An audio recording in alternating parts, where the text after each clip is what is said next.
S'il vous plaît, les musiciens.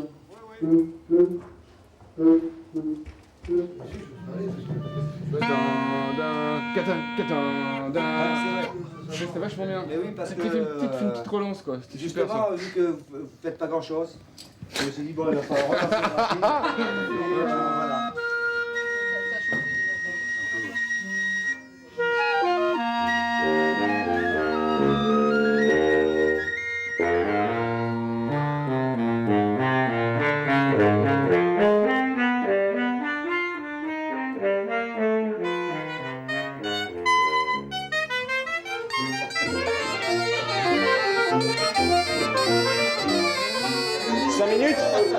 Salut.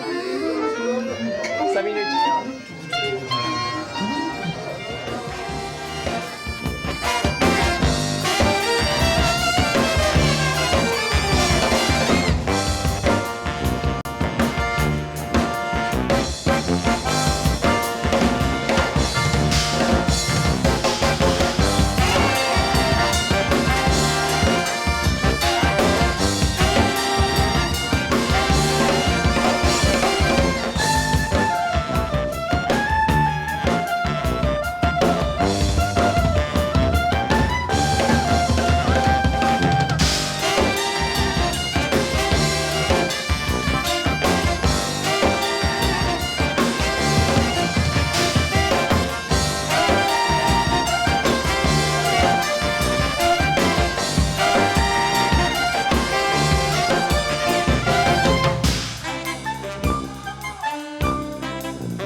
Il y avait une émission à la télé qui s'appelait Jazz Parade. J'aimais bien écouter cette émission-là. Et c'est un petit peu à cause de ça que je me suis intéressé au jazz. Et puis de suite, John Coltrane, qui joue du ténor magnifiquement bien, m'a complètement convaincu. Et puis j'ai essayé de faire pareil. Alors je n'y suis pas arrivé, évidemment.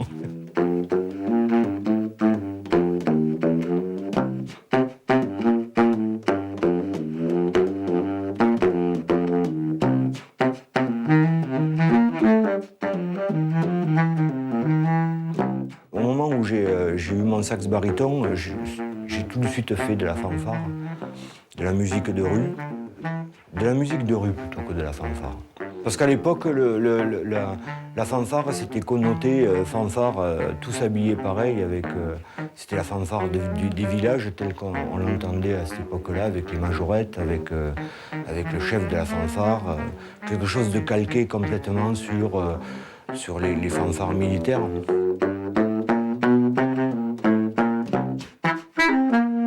Je pensais que la musique de rue, c'était beaucoup plus intéressant. C'était quelque chose de plus festif, beaucoup plus libre. C'est la culture de la danse qu'on a peut-être perdue ici. Elle existe encore, mais elle n'est pas pratiquée comme il faudrait qu'elle soit. Il faut juste voir le nombre de fest-noz qu'il y a en Bretagne et le nombre de bals folk qu'il y a en Gascogne.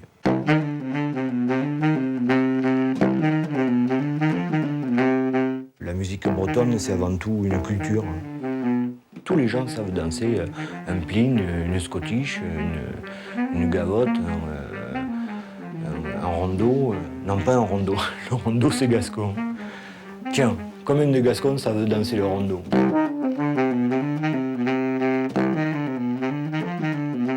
Je crois que ça, c'est alerte rouge. Il faut retrouver tout ça, quoi. Parce que la culture de la danse, elle est complètement liée à un phénomène de convivialité où les gens se retrouvent pour faire quelque chose de précis.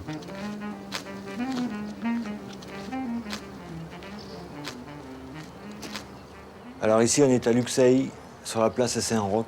C'est un endroit où je viens depuis presque 20 ans maintenant, aux alentours du 15 août, parce il s'y passe des choses intéressantes. Alors la place Saint-Roch, elle est caractérisée par le Cercle de l'Union.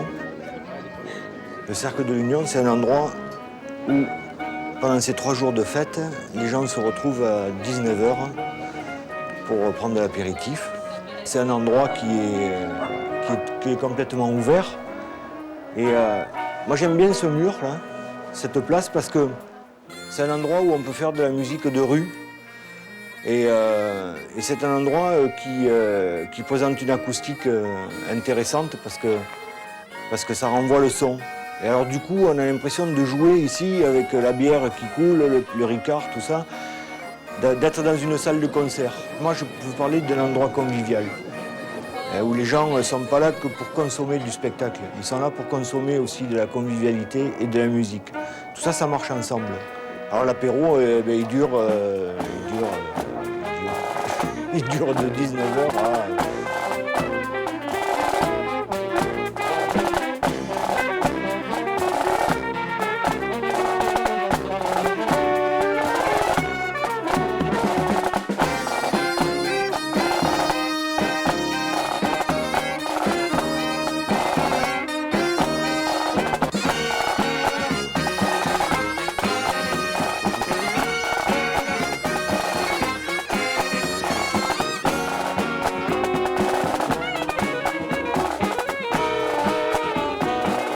Pour l'Occidental, j'ai écrit un morceau qui s'appelle 19h Place Saint-Roch à cause de cette, ou peut-être grâce à cette cloche. Le morceau, il fait ding dong, ding dong, ding dong.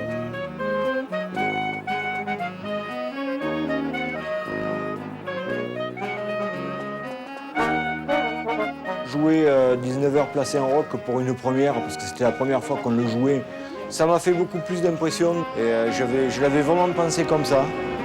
On était d'accord avec les copains de l'Occidental pour pouvoir faire ça comme ça.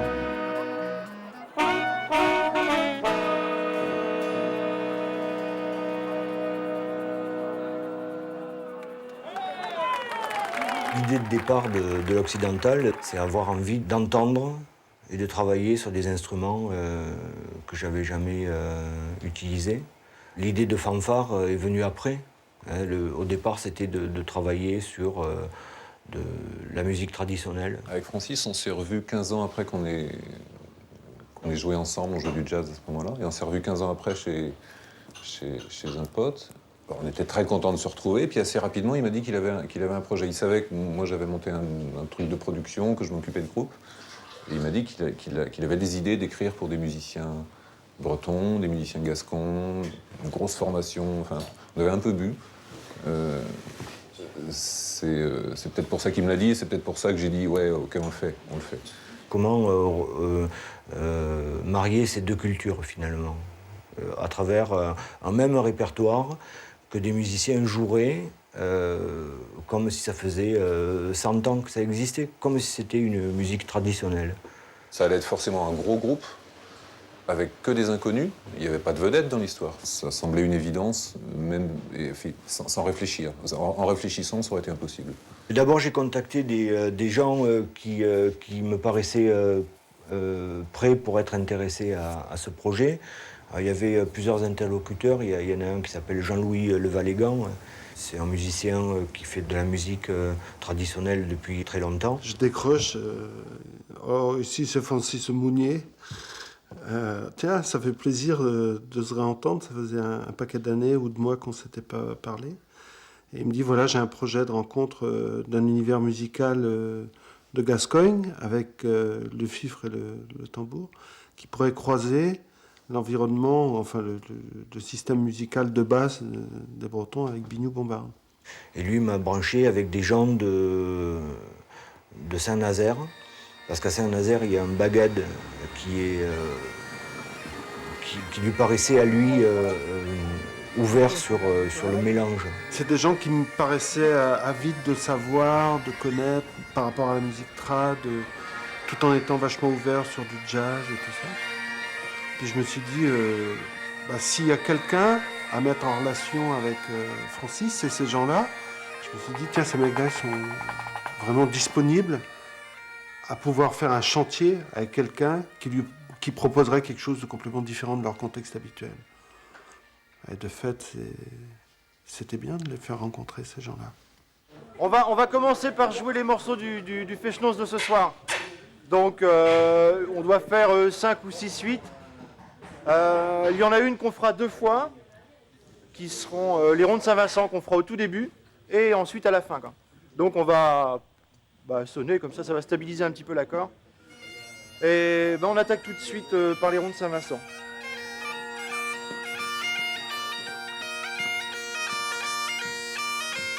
Si Jean-Louis Valégan a proposé le bagad de Saint-Nazaire à Francis, il a senti qu'au bagad il y avait un esprit d'ouverture intéressant, puisqu'on avait un répertoire qui était partagé en deux, entre les musiques traditionnelles et les musiques dites plus contemporaines, quoi, par les compositions que faisait le bagad. Et je pense que il ne s'est pas trompé de toute façon quand il a proposé ça à des musiciens du bagad. Ça a été les yeux grands comme ça. On ne connaissait pas Francis ni du tout le projet. Hein. Quand Francis nous a expliqué le projet, ça a été forcément à bras ouverts, quoi.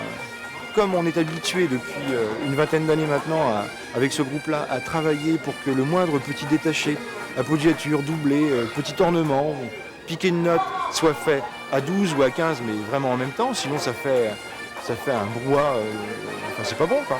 Alors que l'occidental, dans son jeu, avec des musiciens extrêmement confirmés, ils n'ont pas ce travail-là en avant. C'est plutôt le phrasé, ça se rejoint au bout du compte. Mais la précision de la Montmartre, je pense, a pu apporter énormément, quoi. Ce que les musiciens du bagad ont reçu en échange, c'est les compositions de Francis, quoi, qui sont extraordinaires. Je trouve que c'est vraiment quelqu'un avec une tête énorme, quoi. Je me demande où il va chercher toutes ces idées. Et donc l'harmonie, quoi. L'harmonie qui va aller développer dans les graves, dans les aigus, ces idées délirantes de penser que le fifre et la bombarde, ça puisse lui faire penser à la guitare électrique en distorsion. C'était comme ça qu'il nous a présenté le projet. Et franchement, j'avais jamais entendu ça comme ça. D'ailleurs, je l'ai toujours pas entendu, la guitare. Mais je pense qu'effectivement, ça meuble tellement les aigus à des endroits où on les entend jamais que ça fait péter le plafond, quoi.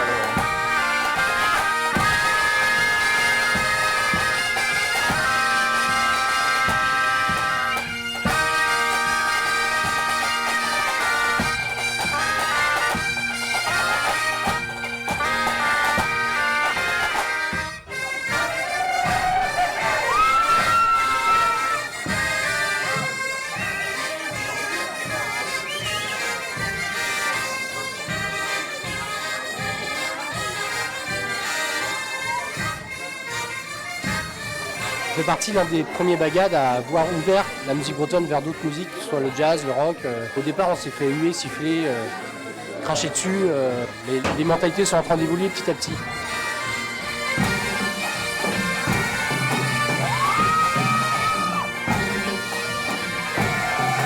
Il y a peut-être le fait qu'on se retrouve administrativement pas en Bretagne. On n'est pas bombardé non plus sans arrêt de culture bretonne. Du coup, il y a plus d'ouverture sur d'autres régions. Le fait d'avoir été un peu rejeté du milieu breton, bagad breton, ça a permis justement d'aller à l'envers, quoi. Ils veulent pas qu'on fasse ça, on va le faire, mais encore plus, quoi. Moi, j'adhère complètement à l'occidental. Enfin, c'est justement cette association de musique. J'ai commencé à bombarder donc au bagad, Saint-Naz. Et ça a toujours été cet état d'esprit-là, quoi. Donc pour moi, c'est pas nouveau dans l'état d'esprit. Mais par contre, ça va complètement dans ma façon de voir la musique en général.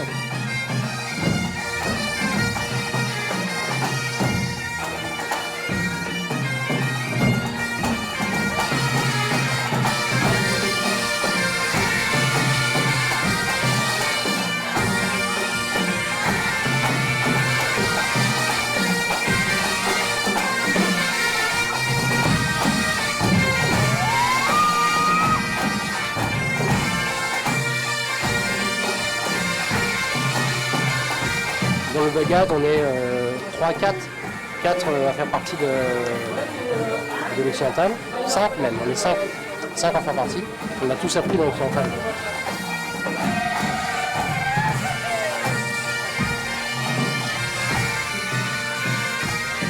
Avant, je donnais des cours d'instruments, bombarde, solfège et puis flûte irlandaise, etc.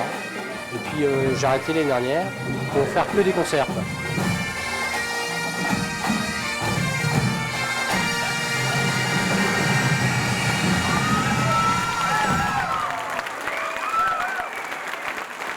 En fait, de jouer dans l'occidental, ça m'a fait découvrir d'autres musiques, d'autres festivals et d'autres milieux musicaux que je connaissais pas. Moi, je connaissais que le bagad. J'ai commencé la musique dans le bagad et j'essaie de gérer entre l'occidental et le bagad aussi. Et je trouve ça vraiment intéressant de toujours jouer.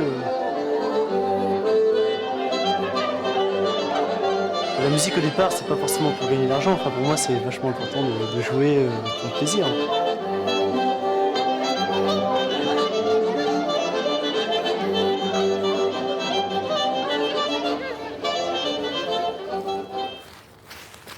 Moi, le problème que j'ai, justement, quand je joue avec l'occidental, c'est que, tu sais, quand on joue avec les bombardes, Oui. les bombardes et les bretons, évidemment, ils sont pas comme nous. Les bombardes bretonnes, elles sont accordées à 442. Alors, pourquoi? Alors, le problème... Est-ce que tu sais pourquoi ils sont à 442? Ben, je sais pas, parce que Il y a des musiciens de jazz qui jouent à 442. Voilà, Tout augmente. Mais oui, mais Donc, chez ça monte, Mozart, ça monte.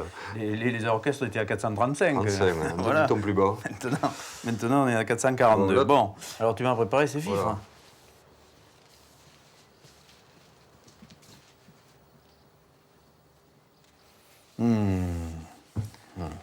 Huile de J'adore, lin, là. térébenthine. C'est quoi, ça? Huile de lin et térébenthine. Odeur. Ça, Oh, ouais. j'adore. Ça reste un peu en Irlande, Ouais, quoi. ouais.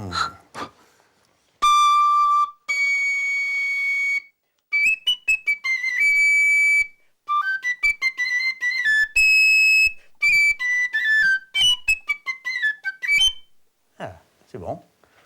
Ah, Comme un œuf. Ouais, ouais. Ah ouais, oui, justement, ils sont vachement plus doux que ceux que tu faisais avant, je trouve.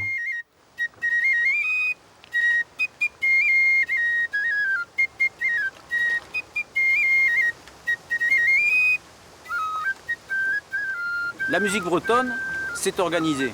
Il y a une tradition qui est constante. Les instruments bretons, ils ont évolué naturellement et en Gascogne, il y a eu un trou de 20-30 ans où on n'avait même plus les instruments pour jouer. Ce trou-là, il a fallu, disons, le combler. Hein, et il a fallu réinventer les instruments, réinventer le jeu, aller voir les vieux qui jouaient encore du fifre, par exemple. Et c'est Christian Vieussens qui a été l'initiateur de ça. C'est le renouveau du fifre en Gascogne, c'est Christian Vieussens. Moi, ça me rajeunit d'être dans l'occidental. Je suis le plus vieux et ça me rajeunit. Et c'est vrai que c'est super, il y a une ambiance super, ça me permet de rester jeune quoi, dans le truc. Ce soir, on est avec la compagnie Vieussens. On va être beaucoup moins nombreux qu'avec l'occidental, puisqu'on est 5 là. Et puis, on va faire un concert qui va commencer par une ripataouler, c'est-à-dire par du fifre et des tambours au milieu des gens. Et puis, progressivement, on va raconter une histoire, notre histoire, l'histoire de la Gascogne.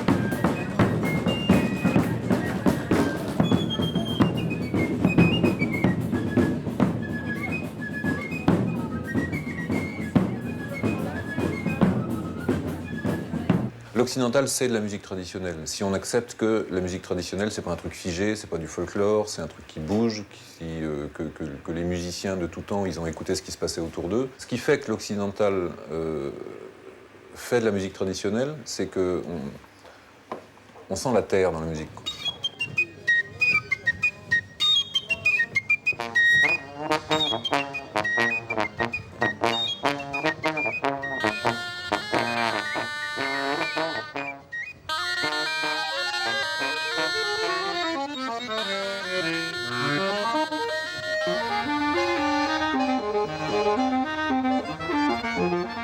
Et puis après, la première rencontre, la première répétition, Ça, c'était marrant parce que les musiciens gascons avaient évidemment jamais joué avec des musiciens bretons et réciproquement. Ils se faisaient peur l'un et l'autre. Les fifres faisaient peur aux bombardes. Les mecs, ils s'écartaient parce qu'ils avaient peur du son des autres, quoi. Ces instruments qui sont très, très concurrents. Après, ils se sont trouvés et après, les choses se sont faites.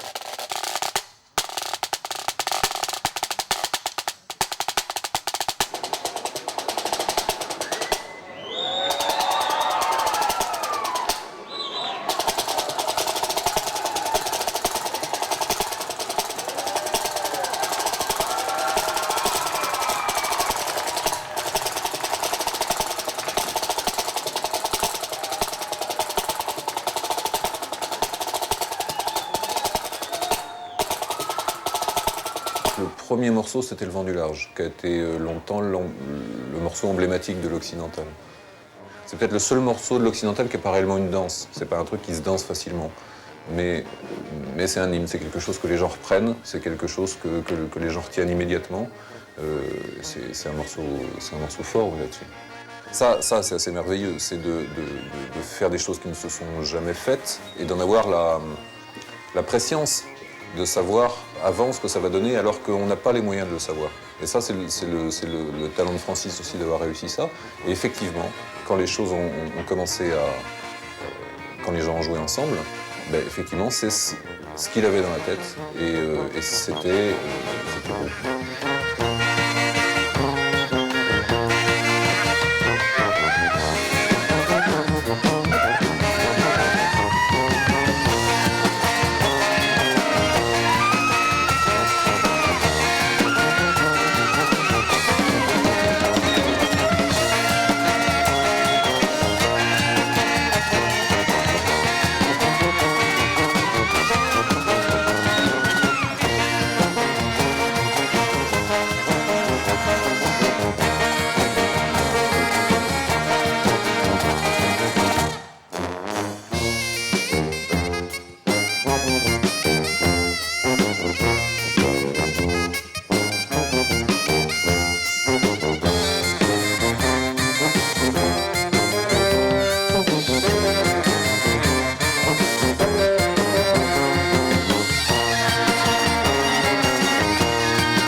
Salut. Ça va? Ça va? Très bien. Alors, Patrick. Ah ouais? Salut. Oh, salut. C'est chez Nicolas. Voilà, dis-moi. Ah merde, et là on était à la campagne, oh, t'es fou. Quelle est l'origine du projet de ce stage d'enfants alors? En fait, c'est parti de notre association. Donc c'est l'association des chantiers ramassés. En fait, on restaure des bateaux et puis notre vocation est de faire, de se réapproprier un peu le patrimoine fluvial du coin parce qu'il a un peu disparu. Et donc de faire rencontrer des anciens charpentiers qui sont à la retraite depuis fort longtemps et des gamins, ou alors nous parce qu'on est jeunes et qu'on a envie d'y aller. Ce qui est intéressant, c'est de faire durer la construction le plus longtemps possible. Ça me fait plaisir parce que on est dans des espaces de vie, quoi, de vie et de travail, quoi. Et que trop souvent la musique est liée aussi à des espaces de loisirs, alors que là on est dans des espaces de travail et de remise en état de patrimoine, etc. Et c'est inventé en permanence. Et là ils inventent là. Ils sont partis de plans peut-être anciens, mais ça va pas être comme l'ancien, c'est pas vrai. Ça va être autre chose. Et on invente avec des enfants, c'est fabuleux. Ça va bien avec notre chantier, je trouve. Enfin, il faut demander ça à Francis, mais je trouve que ça va bien avec notre chantier.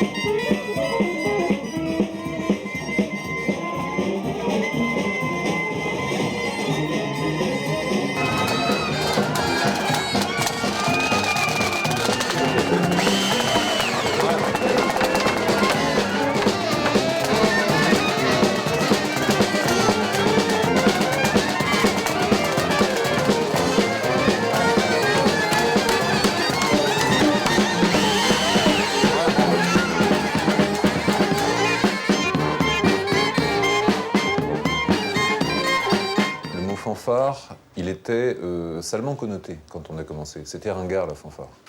Et nous, on y tenait. Bon. Après, c'est devenu très tendance, la fanfare. Maintenant, c'est... bon. Et Occidental, il y a eu aussi un problème, parce qu'Occidental, ça faisait référence à d'autres trucs. Ça faisait référence, à ce moment-là, il y avait... l'extrême droite était assez virulente sur les valeurs occidentales. Il y avait le mouvement qui s'était appelé Occident, enfin, un mouvement d'extrême droite aussi. C'était évidemment pas des valeurs dans lesquelles on était même carrément à l'opposé. Mais on a quand même pris ça en se disant qu'il fallait pas abandonner à ces gens-là des bouts de vocabulaire comme ça. Et que Occidental, on voulait aussi le défendre avec nos valeurs à nous, qui étaient des valeurs d'échange, de dialogue, de construction comme ça, d'ouverture. Donc voilà, ce nom-là, ouais, finalement, il nous va bien. Maintenant, il nous va bien. Il nous va de mieux en mieux. On est parti sur le fait qu'il y a du travail, donc il y a une idée d'entreprise. Il y a une idée d'entreprise, il y a le fait de placer fanfare après, l'occidental de fanfare. Et entreprise de déménagement, c'est un côté, la musique, une musique qui déménage, c'est une musique qui marche, qui fait bien passer des choses.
Voilà, ouais.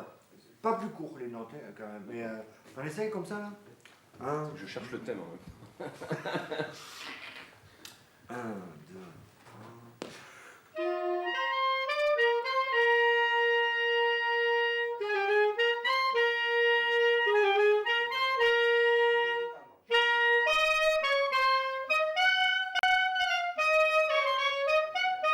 Depuis le début, avec l'Occidental, on a enregistré deux albums. Le premier a été fait en 97 au Festival de Parthenay. C'était un enregistrement en public. On est parti en Belgique pour enregistrer ce second CD. Il y avait un studio très grand, bien équipé, qui allait très très bien pour l'Occidental. Enfin, c'est entre A et B. Pour qu'il y ait tu sais qu'on avait dit C'est pour ça, voilà. Pour moi, le disque, c'est l'aboutissement de ce que j'ai pu faire dans l'Occidental. J'ai choisi d'œuvrer aussi dans la collaboration avec les compositeurs de musique savante. C'est Francis qui m'a appelé pour remplacer notre ami Joël pour cet été. Comme il va arrêter l'Occidental, je vais le remplacer. Seulement moi je joue pas du saxophone, je joue de la clarinette.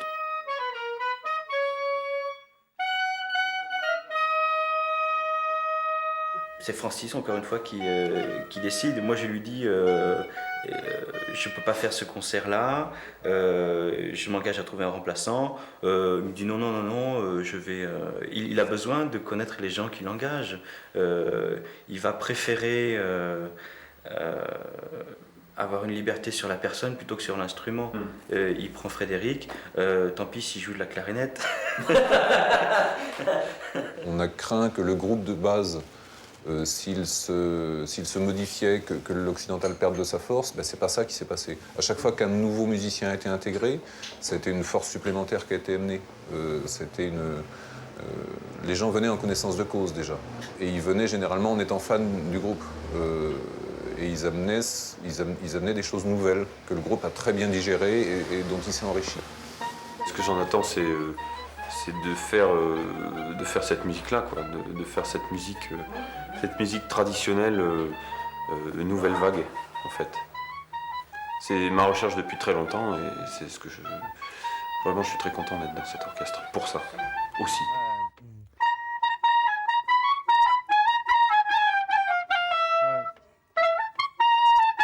D'accord. Ne ralentissez pas sur la première partie de la phrase. Il faut bien la chercher devant. Ouais.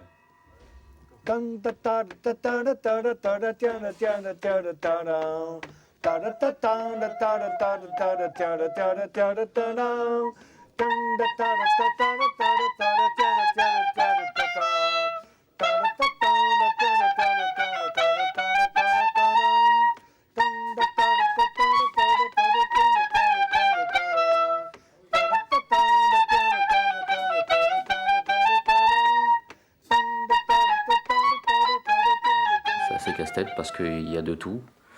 Il y a beaucoup de fréquences différentes. Ça va de l'extrême aigu au très grave. En passant, il y a des instruments genre cornemuse mélangés à des cuivres, plus des bombardes. Enfin, c'est assez... Oui, ça va pas être facile. Non. Ça va pas être simple. C'est un sacré joujou. Le problème, c'est qu'on s'y habitue vite au confort, quoi. Là, c'est vraiment confort parce qu'en fait, on va pouvoir... on va essayer de faire le plus simple possible. Et si jamais ça se complique, on a d'énormes possibilités d'isoler des gens, de faire tout ce qu'on veut, parce qu'on manque pas de place. Le lieu est hyper important, c'est vachement important. Parce que selon la manière dont tu te sens à l'aise, selon comment ça sonne, selon comment tu sens, tu joues pas pareil. Et ça se ressent tout le temps. Ça fait 5 jours qu'on se voit tout le temps. Et puis on sait mieux les morceaux. Je crois on peut tenter le coup de les jouer comme si on était en situation de fanfare.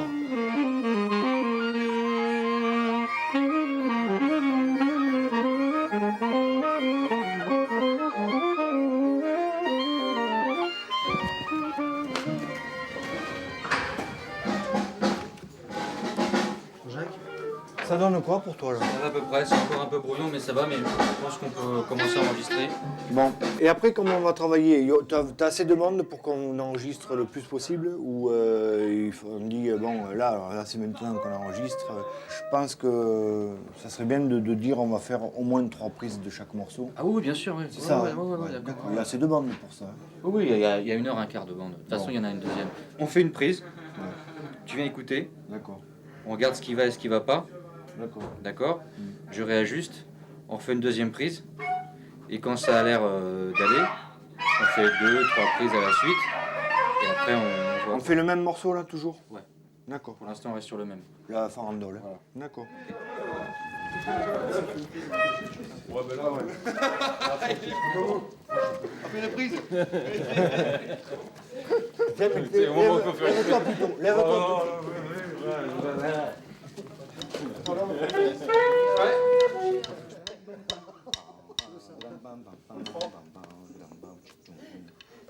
C'est parti.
Première fois, notre impression. À la tour de contrôle. Celui-là, il est vivant, ça c'est sûr. Il Il y a des bons bars, mais il y a des trucs qui passent pas. Mais il peut être gardé comme référence de ce qu'on va atteindre comme niveau de vie.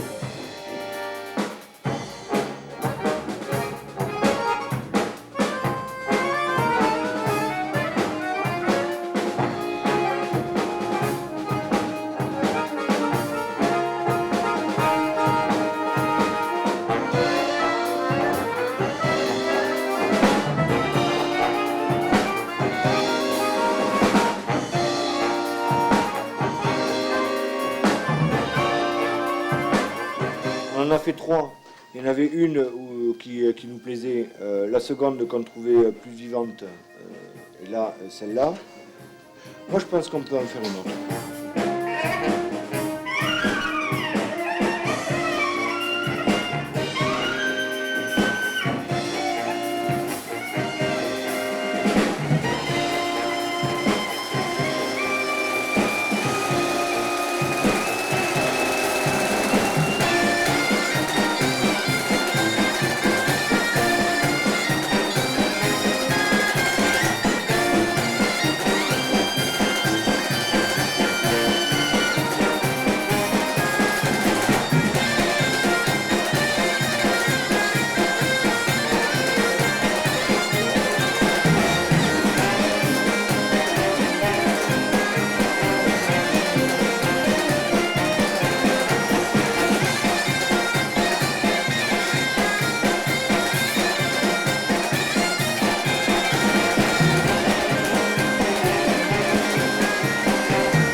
Francis, tu peux venir? On fait une petite pause de 3 minutes, alors le temps d'aller écouter ça, ou de 5 minutes. C'est difficile là, de choisir. Hein. De toute façon, il va falloir choisir. Hein. Va falloir. Hein. Non, moi je veux pas qu'on se retrouve à la fin avec 5 morceaux de chaque version, enfin 5 versions de chaque morceau, et puis tu vois, faut partir d'ici avec la bonne. Et... Enfin, de toute façon, on fait les rôles que sur la bonne. Hein. Les autres, on les vire. Hein. Mais comment on le sait? Tu te rappelles? Moi, ce que je propose, c'est qu'on écoute celle-là, là, encore. Et je voudrais que vous écoutiez bien votre chorus et qu'il vous plaise. À l'un et à l'autre. Il faut dire que toi, ce que t'en penses aussi. Ah, moi, je les trouve tous bien. J'en ai connu. Ah non, non, mais moi, les chorus, je trouve ça toujours ça terrible. Il faut écouter tous les trucs alors. Parce que c'est pas le principe, c'est pas de prendre le meilleur chorus, c'est que le morceau soit dans une bonne pulsation, ça c'est fondamental. Et après que le chorus vous plaise. J'arrive de toutes sortes de trucs, le plus connu c'est Mano Negra, mais ça se sait. Moi je suis arrivé dans l'occidental en disant de toute façon je vais sans doute rester qu'1 an, même après que j'ai accepté de rester. J'ai à plusieurs reprises bien précisé que j'avais l'habitude de m'en aller des groupes, ce que je fais tout le temps. Donc avec l'occidental c'est mon record de longévité. Face au micro, tout le monde serre les fesses, parce qu'on n'est pas du tout des pros du studio, on est quand même plus habitué à la scène. Francis va, juste avant la prise, dire bon, alors ça fait comme ci, n'oublie pas la longueur de telle note, pensez à la justesse, accordez-vous, tenez le tempo, dire plein de trucs qui vont faire encore plus serrer les fesses. Donc dans ces cas-là, moi j'essaye de faire le balancier inverse, et, si possible, et de leur dire plutôt oublions tout ça, et essayons de jouer naturel, parce que c'est ça le plus dur dans un studio. Jouons débile, quoi, jouons à fond, et déjà c'était encore pas assez débile en faisant ça. Donc pour moi, il faut forcer les choses dans ce sens-là. Ouais. Parce qu'on est en studio, pas dans la musique en général. Sur scène, ça sert à rien de dire ça. Sur scène, on va être débile naturellement. Donc sur scène, il faut serrer les boulons. Mais en studio, je pense qu'il faut dédramatiser, quoi. Le public nous a manqué. Il y a eu toute une énergie qui passe comme ça dans un concert ou même dans la rue, qui fait qu'on s'adresse à des gens en jouant et qui fait qu'il se passe autre chose. Moi, je dis toujours, dans l'occidental, il faut faire, même au sein de l'occidental, il faut faire plein de choses différentes. Il faut aller faire de la rue, il faut faire du concert. C'est ça qui fait la vie, qui fait que les choses bougent, évoluent. Il ne faut pas que ça soit fixé. Il ne faut pas fixer une musique comme ça et puis la réciter bêtement. Comme pour dire, vous voyez, on joue bien, hein, on est champion du monde. Non, c'est pas du tout ça, quoi. Moi, je suis chef involontaire de ce truc-là parce que je suis à l'origine du projet. J'essaye de travailler pour que ça devienne un groupe, pour que tout le monde s'investisse sur ce qu'il a envie d'apporter.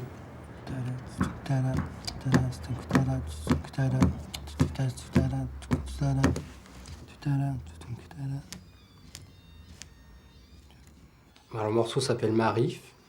Marif, en fait, Marif, c'est un quartier de Casablanca, parce que j'ai habité avec mes parents au Maroc. Ça fait 1 an et demi qu'il est composé, mais bon, t'oses le montrer, tu sais pas trop où t'en es. C'est hyper impressionnant parce qu'en face de toi, t'as 15 gaziers qui jouent à fond, et toi, tu ramènes ton truc, et bah, c'est toujours intimidant, quoi. Quand t'as des personnalités comme ça, t'as quand même des personnalités assez fortes dans ce groupe-là, donc tu te dis qu'est-ce qu'ils vont aimer, ce qu'ils vont... Bon, ouais. Je me demande si tu t'es pas gouré sur la transposition. En fait, tu m'as demandé de lire en un jour, Francis, il y a ça, je sais pas, 6 mois à peu près, il m'a demandé, mais bon, en fait, t'en es où ton morceau, là? J'ai dit, bah, il est fini, ça fait plus de 6 mois, presque 1 an. Ah bon, bah il faut que t'emmènes les partout et toutes les cassettes, donc c'est ce que j'ai fait. Il faut pas qu'on entende ça, quoi.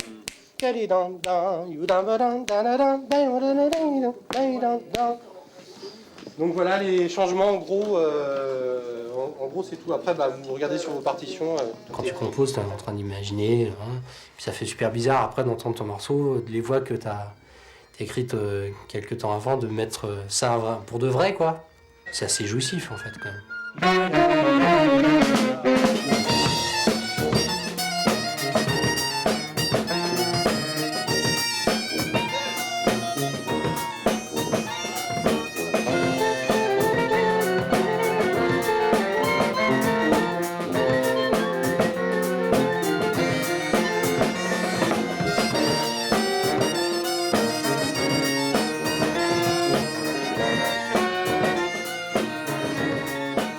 que la scène pour Marif, bon là, il est tout neuf.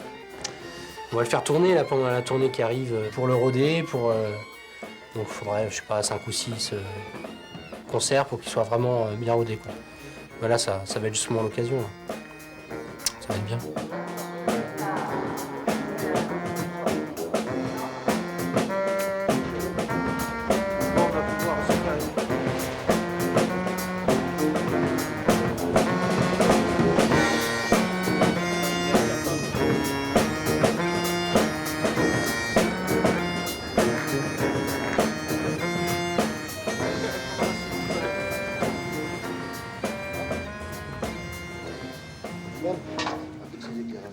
Quand même.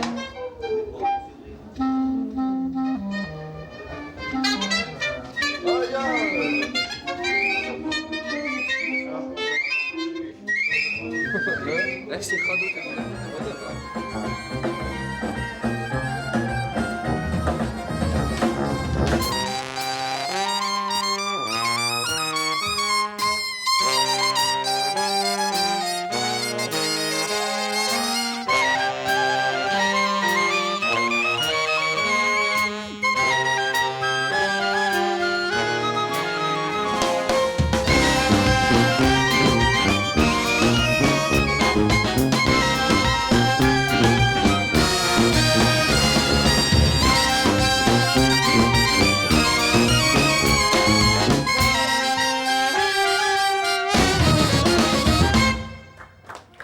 Les gens commencent à mieux le sentir, donc ça tourne mieux, ça avance bien, les gens bougent, les gens applaudissent, enfin, il tourne bien, il tourne comme un vrai morceau, bien, quoi. Donc il fait pas tâche avec les autres morceaux, ça. Je pense que je vais continuer à essayer d'écrire pour l'Occidental. On est trop solitaire quand on est musicien. Il y a une impression de solitude. Moi, quand je suis ici en train de travailler, il me tarde vite d'aller jouer parce que je ne veux pas rester tout seul trop longtemps. J'ai besoin des autres.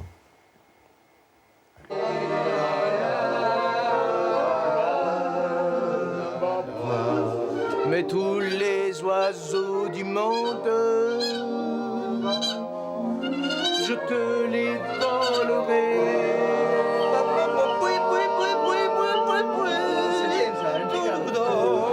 Et ce micro, même le plus fort, ne suffira pas à te dire mon amour pour toi. Car mon amour pour toi.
L'occidental va avoir un rôle déterminant dans la musique sur la scène française. Je me suis dit ça, mais je crois qu'il ne faut pas que je me le dise trop, parce qu'on est combien? On est peut-être 20 000 à se le dire. Ce qu'on peut dire, c'est qu'on avance, on fait de la musique ensemble et on passe de bons moments ensemble de musique, intense, de voyage, d'avoir la sensation de faire la même chose au même moment.